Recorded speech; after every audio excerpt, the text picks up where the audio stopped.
ചോദ്യപേപ്പർ ചോർച്ചാ വിവരം പുറത്തുവന്നതിന് പിന്നാലെ മെയ് 3 നടന്ന വിവാദ നീറ്റ് പരീക്ഷ റദ്ദാക്കി. ചോദ്യപേപ്പർ ചോർച്ച ആരോപണത്തെ തുടർന്നാണ് നടപടി. നാഷണൽ ടെസ്റ്റിംഗ് ഏജൻസി എക്സ് വഴിയാണ് വിവരം പങ്കുവച്ചത്. പരീക്ഷ വീണ്ടും നടത്താനാണ് തീരുമാനം. പുതുക്കിയ തീയതി പിന്നീട് അറിയിക്കും. ചോദ്യപേപ്പർ ചോർച്ച CBI അന്വേഷിച്ചേക്കുമെന്നാണ് വിവരം. രാജസ്ഥാനിൽ 45 പേർ ഇതുമായി ബന്ധപ്പെട്ട് ഈ കേസുമായി ബന്ധപ്പെട്ട് പിടിയിലായതായും സൂചനയുണ്ട്. അജയ് സുധാ ബിജു ചേരുന്നു വിവരങ്ങളുമായി. അജയ്, വലിയ സ്വപ്നങ്ങൾ, മെഡിക്കൽ സ്വപ്നങ്ങളുമായി നിൽക്കുന്ന കുട്ടികൾ, ദീർഘനാളായി ഇതിനുവേണ്ടി പരിശീലിക്കുന്ന കുട്ടികൾ, അവരെയൊക്കെ ചതിക്കുന്ന രീതിയിലുള്ള നടപടിയാണ് ഉണ്ടായിരിക്കുന്നത്. ഈ ചോദ്യപേപ്പർ ചോർച്ച, ഇതിന് പിന്നിൽ ഒരു വലിയ മാഫിയ തന്നെ പ്രവർത്തിക്കുന്നുണ്ട്. ഈ രാജസ്ഥാൻ കേന്ദ്രീകരിച്ചാണോ ഈ രീതിയിൽ ഈ പരീക്ഷാ പേപ്പർ, ഈ ചോദ്യപേപ്പർ ചോർന്നത്? ഇതുമായി ബന്ധപ്പെട്ട് എന്താണ് വിവരങ്ങൾ? എങ്ങനെയാണ് അന്വേഷണം? CBI അന്വേഷണം ഏറ്റെടുത്തിട്ടുണ്ടോ? ടോം, നീറ്റ് പരീക്ഷയുടെ വിശ്വാസ്യതയെ തന്നെ ചോദ്യം ചെയ്യുന്ന ഒരു സംഭവമാണ് നിലവിലുണ്ടായിട്ടുള്ളത്. 2014 സമാനമായിട്ടുള്ള രീതിയിൽ ചോദ്യപേപ്പർ ചോർച്ച ആരോപണങ്ങളുണ്ടായിരുന്നു. അതുപോലെ തന്നെ അന്ന് ഗ്രേസ് മാർക്ക് വിവാദങ്ങൾ ഉൾപ്പെടെ റിപ്പോർട്ട് ചെയ്തതാണ്. അന്ന് ഈ ഗ്രേസ് മാർക്ക് വിവാദത്തിൽ പിന്നീട് ഗ്രേസ് മാർക്ക് നൽകിയ ചില കുട്ടികൾക്ക് റീടെസ്റ്റ് നടത്തുന്ന ഒരു നടപടി പിന്നീട് കടുത്ത സമ്മർദ്ദത്തെയും പ്രതിഷേധത്തെയും തുടർന്ന് സർക്കാരിന് എടുക്കേണ്ടി വന്നു. പക്ഷേ പരീക്ഷ റദ്ദാക്കുന്ന തരത്തിലുള്ള നടപടികളിലേക്ക് അന്ന് പോയിരുന്നില്ല. പക്ഷേ ഇപ്പോൾ നീറ്റ് എക്സാമിന്റെ ചരിത്രത്തിൽ ആദ്യമായി തന്നെ എക്സാം പൂർണ്ണമായി രാജ്യവ്യാപകമായി റദ്ദാക്കുന്ന ഒരു നടപടിയിലേക്ക് നാഷണൽ ടെസ്റ്റിംഗ് ഏജൻസി കടന്നിരിക്കുകയാണ്. 22 ലക്ഷം കുട്ടികളാണ് ഈ മെയ് 3 പരീക്ഷ എഴുതിയത്. ഇപ്പോൾ പരീക്ഷ റദ്ദാക്കി പുതുക്കിയ തീയതി നിലവിൽ അറിയിച്ചിട്ടില്ല. അത് ഉടൻ തന്നെ പുതുക്കിയ തീയതി പുറത്തുവിടുമെന്നാണ് അറിയിച്ചിട്ടുള്ളത്. വിദ്യാർത്ഥികൾക്ക് ഇത് കാരണം പുതുതായി രജിസ്റ്റർ ചെയ്യേണ്ടിയൊന്നും വരില്ല. പഴയ രജിസ്ട്രേഷൻ തന്നെ മതിയാകും എന്നാണ് NTA വ്യക്തമാക്കിയിട്ടുള്ളത്. അതുപോലെ കൂടുതൽ എക്സാം ഫീസ് നൽകേണ്ട ആവശ്യമില്ല. പഴയ എക്സാം ഫീസ് റീഫണ്ട് ചെയ്യുമെന്ന് അറിയിച്ചിട്ടുണ്ട്. അതുപോലെ പഴയ അതേ എക്സാമിനേഷൻ സെൻറ്ററിൽ വെച്ച് തന്നെ പരീക്ഷ നടക്കുമെന്നും NTA അറിയിച്ചിട്ടുണ്ട്. നിർദ്ദേശങ്ങൾ പിന്നാലെ പുറത്തുവിടുമെന്നാണ് അറിയിപ്പുള്ളത്. ഇപ്പോൾ ടോം സൂചിപ്പിച്ചതുപോലെ തന്നെ രാജസ്ഥാനിൽ നിന്ന് തന്നെയാണ് ഈ ചോദ്യപേപ്പർ ചോർച്ചയുടെ കൂടുതൽ വിശദാംശങ്ങൾ ലഭിച്ചത്. ഈ പരീക്ഷ നടക്കുന്നതിന് 42 മണിക്കൂറുകൾക്ക് മുൻപാണ് ഈ ചോദ്യപേപ്പർ ചോർച്ച ആദ്യമായി റിപ്പോർട്ട് ചെയ്യുന്നത്.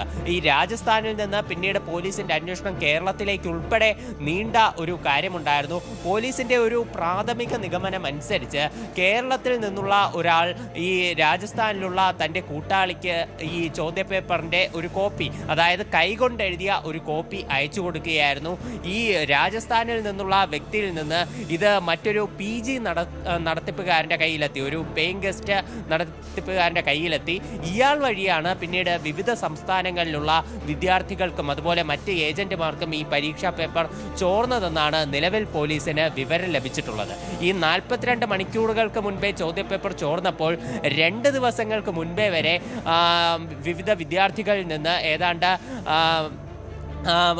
3 ലക്ഷം രൂപ വരെ ഈടാക്കിയിട്ടാണ് ഈ ചോദ്യപേപ്പർ വിറ്റിരുന്നത്. അതിനുശേഷം എക്സാമിൻ്റെ തൊട്ട് തലേന്ന് വരെ ഏതാണ്ട് 30,000 രൂപയും വിദ്യാർത്ഥികളിൽ നിന്ന് വാങ്ങിച്ചു. 3 ലക്ഷം മുതൽ 5 ലക്ഷം വരെ 2 ദിവസം മുൻപ് വിദ്യാർത്ഥികളിൽ നിന്ന് ഈടാക്കിയ സംഭവങ്ങൾ റിപ്പോർട്ട് ചെയ്തിട്ടുണ്ട്. എക്സാമിൻ്റെ തലേന്ന് ചോദ്യപേപ്പർ വിൽക്കാനായിട്ട് 50,000 രൂപ തുക ഈടാക്കുകയും ചെയ്തിട്ടുണ്ട്.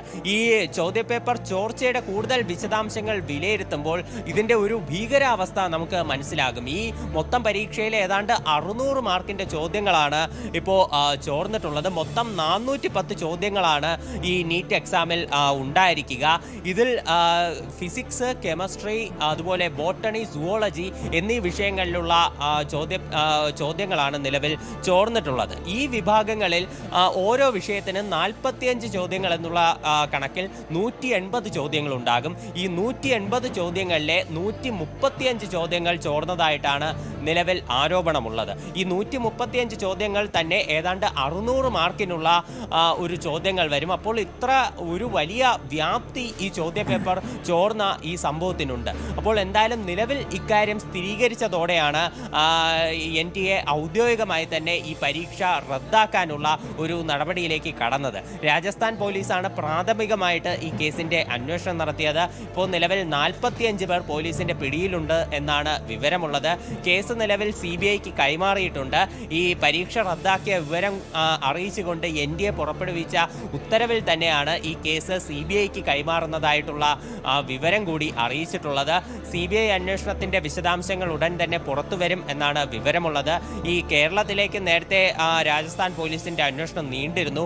ഈ കേരളത്തിൽ എവിടെ വെച്ചാണ് ഈ പരീക്ഷാ പേപ്പർ അല്ലെങ്കിൽ ആരാണ് ഇതിന് പിന്നിൽ ഉള്ളത് എന്നുള്ളതുൾപ്പെടെ അന്വേഷണം നടത്തുന്നുണ്ട്. ഇപ്പോൾ നമുക്ക് പരിശോധിച്ചാൽ മനസ്സിലാകും ഈ വാട്സപ്പ് വഴിയും പിന്നെ ഇൻസ്റ്റാഗ്രാം വഴിയും ഉൾപ്പെടെ ഉള്ള സാമൂഹിക മാധ്യമ പ്ലാറ്റ്ഫോമുകളിലൂടെയാണ് ഈ ചോദ്യപേപ്പർ ചോർന്നിട്ടുള്ളത്. അപ്പോൾ ഈ വാട്സപ്പ് വഴി ആദ്യം കണ്ടെത്തിയ ഈ പകർപ്പിൽ ഈ കൈകൊണ്ടെഴുതിയ ചില ചോദ്യങ്ങളാണ് ഈ മറ്റ് കുട്ടികൾക്ക് ലഭിച്ചത്. അപ്പോൾ ഈ കൈകൊണ്ടെഴുതിയ ചോദ്യങ്ങൾ ചോർന്നത് കാരണം തന്നെ പ്രിന്റിംഗ് പ്രസ് വഴിയാണോ? തീർച്ചയായും അജയ്, ഇത് വാട്സപ്പ് വഴിയാണ് ചോർന്നത്. അതുകൊണ്ട് തന്നെ രാജ്യത്ത് പലയിടങ്ങളിലേക്കും ഈ ചോദ്യപേപ്പർ അല്ലെങ്കിൽ ചോദ്യങ്ങൾ എത്താനുള്ള സാധ്യതയുണ്ട്. പ്രത്യേകിച്ചും കേരള, മഹാരാഷ്ട്ര, ഗുജറാത്ത് സംസ്ഥാനങ്ങളിലെ വിദ്യാർത്ഥികൾക്കും ഈ ചോദ്യങ്ങൾ കൈമാറിയിട്ടുണ്ടെന്ന് പോലീസ് കണ്ടെത്തിയിട്ടുണ്ട്. അത് ഏതൊക്കെ മേഖലകളിലാണ്? അതായത് ഇതിന് പിന്നിൽ സ്വാഭാവികമായും ഒരു റാക്കറ്റ് പ്രവർത്തിക്കുന്നുണ്ടായിരിക്കുമല്ലോ. ഈ കേരളത്തിലുള്ളവർക്ക്, മലയാളികൾക്കും ഇതിൽ പങ്കുണ്ടോ? നിലവിൽ ഏകദേശം നിരവധി ആളുകളെ ചോദ്യം ചെയ്തിട്ടുണ്ട്. രാജസ്ഥാനിലെ വിവിധ മേഖലയിലുള്ളവർ, ഉത്തരാഖണ്ഡിലുള്ളവരെയൊക്കെയാണ് ചോദ്യം ചെയ്യുന്നത്. മറ്റ് സംസ്ഥാനങ്ങളിലുള്ളവർക്കും ഇതിൽ പങ്കുണ്ടോ? എങ്ങനെയാണ് അന്വേഷണം നീങ്ങുന്നത്? ഇപ്പോൾ പുതുതായിട്ട് 12 പേരെ കൂടി ചോദ്യം ചെയ്തതായിട്ടുള്ള വിവരങ്ങളുണ്ട്. രാജസ്ഥാനിൽ നിന്നാണ് ഈ കസ്റ്റഡിയിലെടുത്ത 45 പേരുമുള്ളത്. കേരളത്തിൽ നിന്ന് ഇതുവരെ ആരും കസ്റ്റഡിയിലായിട്ടില്ല എന്നാണ് വിവരമുള്ളത്. ഇനി കൂടുതൽ അന്വേഷണം നടത്തിയാൽ മാത്രമേ ഇനി മറ്റ് ഇതിൻ്റെ നെറ്റ്വർക്ക് അതുപോലെ മറ്റ് കാര്യങ്ങൾ ഉൾപ്പെടെ ഇനി പുറത്തു വരികയുള്ളൂ. നേരത്തെ സൂചിപ്പിച്ചതുപോലെ തന്നെ ഈ ആദ്യം ഇത് ഈ സർക്കുലേറ്റ് ചെയ്തുകൊണ്ടിരുന്നത് കൈകൊണ്ടെഴുതിയ ഈ ചോദ്യപേപ്പറിൻ്റെ പകർപ്പാണ്. അതുകൊണ്ട് പ്രിന്റിംഗ് പ്രസ് വഴിയാണോ ഈ ചോർച്ച നടന്നത് എന്നുള്ള സംശയം പോലീസിന് നല്ല രീതിയിൽ തന്നെ ഉണ്ട്. അതുകൊണ്ട് ഈ എക്സാം പേപ്പർ അത് പ്രിന്റ് ചെയ്യാൻ കൊടുത്ത ഏജൻസി അപ്പോൾ അതുവഴിയെല്ലാം അന്വേഷണം വ്യാപിപ്പിക്കാനുള്ള ഒരു നീക്കത്തിൽ തന്നെയായിരുന്നു പോലീസ്. ഇനിയിപ്പോൾ കേസിന്റെ എല്ലാ നടപടിക്രമങ്ങളും കൈകാര്യം ചെയ്യാൻ പോകുന്നത് CBI ആയിരിക്കും. അപ്പോൾ CBI വഴി ഇനി കൂടുതൽ കാര്യങ്ങൾ വെളിച്ചത്ത് വരുമെന്ന് തന്നെ പ്രതീക്ഷിക്കാം.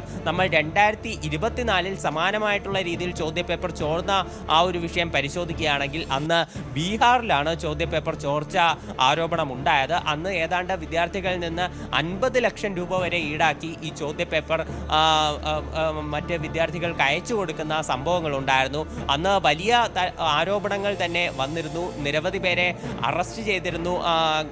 തരത്തിലുള്ള നടപടികളൊക്കെ സ്വീകരിച്ചിരുന്നു. പക്ഷേ അന്ന് ഈ എക്സാം റദ്ദാക്കുന്ന തരത്തിലുള്ള നടപടിക്രമങ്ങളിലേക്കൊന്നും കടന്നിരുന്നില്ല. പക്ഷേ ഇപ്പോഴുള്ളത് നിരവധി സംസ്ഥാനങ്ങളിലായി വ്യാപിച്ച് വലിയ രീതിയിൽ ഈ ചോദ്യപേപ്പർ നിരവധി പേർക്ക് ലഭിക്കുന്ന ഒരു കാര്യമുണ്ടായിരുന്നു. അപ്പോൾ അത് കാരണം തന്നെ അതിൻ്റെ ഒരു ഗുരുതരാവസ്ഥ കണക്കാക്കി തന്നെയാണ് നിലവിൽ NDA ഈ പരീക്ഷ റദ്ദാക്കിയിട്ടുള്ളത്. ഇനി അടുത്ത പരീക്ഷ എന്ന് നടക്കും എന്നതുൾപ്പെടെയുള്ള വിശദാംശങ്ങൾ അവർ അറിയിച്ചിട്ടില്ല. ഇപ്പോഴും വിദ്യാർത്ഥികളുടെ അജയ് സുധാ ബിജുവാണ് വിവരങ്ങൾ നൽകിയത്. ഈ നീറ്റ് പരീക്ഷയുടെ ചോദ്യപേപ്പർ ചോർന്നതിന് പിന്നാലെയാണ് പരീക്ഷ ഇപ്പോൾ റദ്ദാക്കിയിരിക്കുന്നത്. ഉടൻ തന്നെ ഇതുമായി ബന്ധപ്പെട്ട പുതിയ തീയതി പ്രഖ്യാപിക്കുന്ന നിലവിൽ ഈ കേസുമായി ബന്ധപ്പെട്ട് CBI അന്വേഷണം ഏറ്റെടുത്തേക്കുമെന്നാണ് പുറത്തുവരുന്ന വിവരങ്ങൾ.